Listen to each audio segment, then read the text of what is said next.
Tell someone you're going to Thailand, and some people instantly think they know exactly why. Whether you're here for a 2-week holiday, building a business, retiring, or looking for a relationship, some people will paint you with exactly the same brush. But why? A few weeks ago, I was interviewed by Ian Birrell of the Daily Mail. The article mostly focused on Western men coming to countries such as Thailand to seek a better life and how many of them are coming here to seek more traditional relationships. The article itself didn't surprise me. What surprised me were the comments,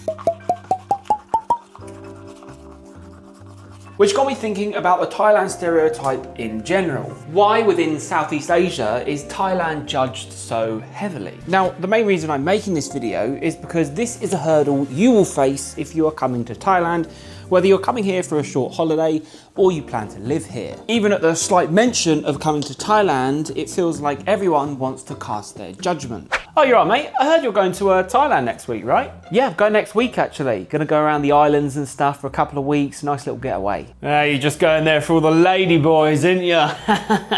What a joker. You're the first person in the world to say that joke, like, ever. ขอ cappuccino ร้อนได้ไหมครับ?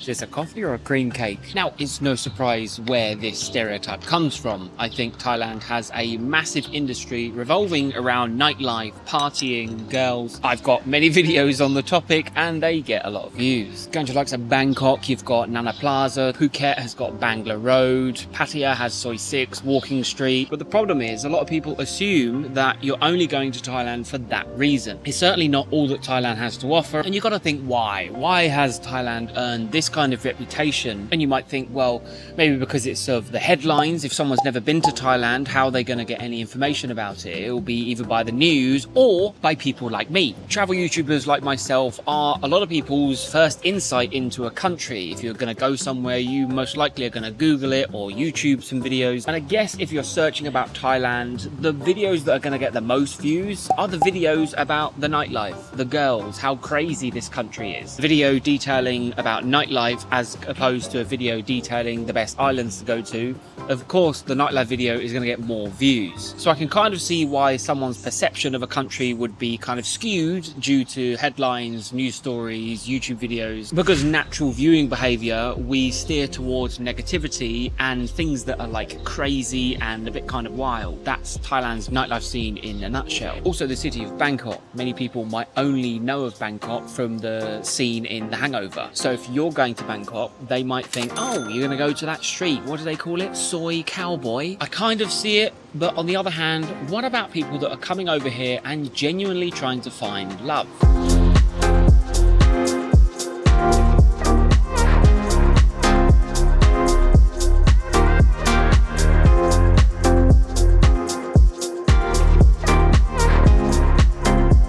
Let's circle back to this article. I'll link it in the description. Now, I was only featured briefly. I had about an hour chat with Ian. Most of my 1 hour chat that I had with Ian was about how young guys are coming to places like Thailand to seek just a better life and work online. But we briefly spoke 5 to 10 minutes about the whole topic of this, which is where most men are coming to places like Thailand to find a more traditional wife. But it really did make me think, like, judgments and stereotypes are everywhere, and Thailand more so. The article here is about people thinking that Thai women have more traditional values in relationships, whereas Western women kind of lack that nowadays. Personally, I feel like that's more of a society issue, where traditional values of a woman, 50 years ago would be the woman stays home, looks after the kids, cleans the house, supports the man, while the man goes out and earns the money with his job. Now, this worked before because a single income could support a whole household, whereas nowadays it's so expensive to live that man and the woman has to go out and work. So a lot of the roles are shared equally. This has led to a lot of kind of feminist movements, a lot of kind of women empowerment, and that hasn't happened in Thailand yet. If a foreigner moves over to Thailand and they're either making money online or they're doing some sort of work, it's so cheap to live here that you can have those traditional values still. But the stereotypes and the backlash that this article got is surprising. Comments such as this, like weak men who can't make it in the West where men and women are considered as equals. Isn't that kind of unfair on Thai women? Is this comment referring that they are not seen as equal? Or there are several comments like this one where Western women have rejected them, saying that men who move to countries like Thailand to find a more traditional relationship,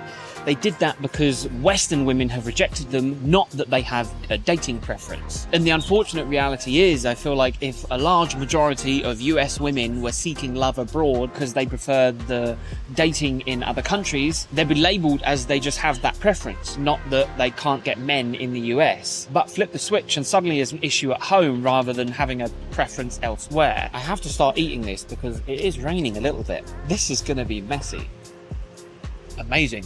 So I feel like, one, if you come to Thailand for just a holiday, you are judged and people think they know exactly what you're coming here for. And if you come here because you have a preference within relationships, you are once again stereotyped for something completely different. Maybe this is more broader than just a Thailand issue, but there is also an issue which I have personally experienced within dating here in Thailand. I met a girl in Bangkok, and having to actually reveal that I live in Pattaya I was quite nervous, purely because of the stereotype that Pattaya has even in Thailand. I feel like when you mention to a girl like, yeah, well, I live in Pattaya, it's almost like the eye roll emoji. So even inside Thailand, these stereotypes exist. She obviously thought that I live in Pattaya because I want to, I don't know, go out on Walking Street and soy six every night. Funnily enough, I do quite a lot. But that's just for live streams and YouTube, okay? Don't shoot the messenger. But I must admit, the stereotype of like a city like Pattaya is very hard to shift. So I can kind of understand that. It's a very small city with a lot going on. But when that stereotype becomes the only story that people say,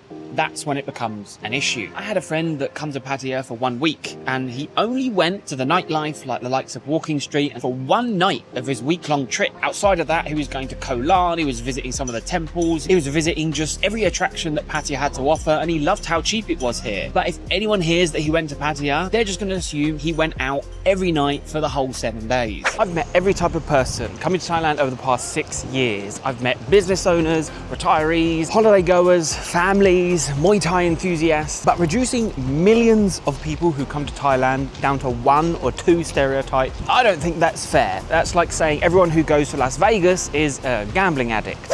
Maybe the biggest lesson I learned from reading the comments of that article made me realize that it's not specifically about Thailand that I was concerned about. It was just about how we're so quick to judge nowadays on stereotypes. And if you're thinking about coming to Thailand, don't let the headlines, people's comments, or what people's assumptions might be change your mind about your holiday you're going to have. Because I think we all know deep down it is much bigger than the negative stereotypes we hear day in, day out. But if you didn't know, I actually failed living in Thailand the first time round. This was 3 years ago when I kind of succumbed to some temptations amongst other things. My life right now is great, but it took some lessons to get where I am right now. If you're interested in more of my story, then watch this video here. Maybe you could learn a thing or two.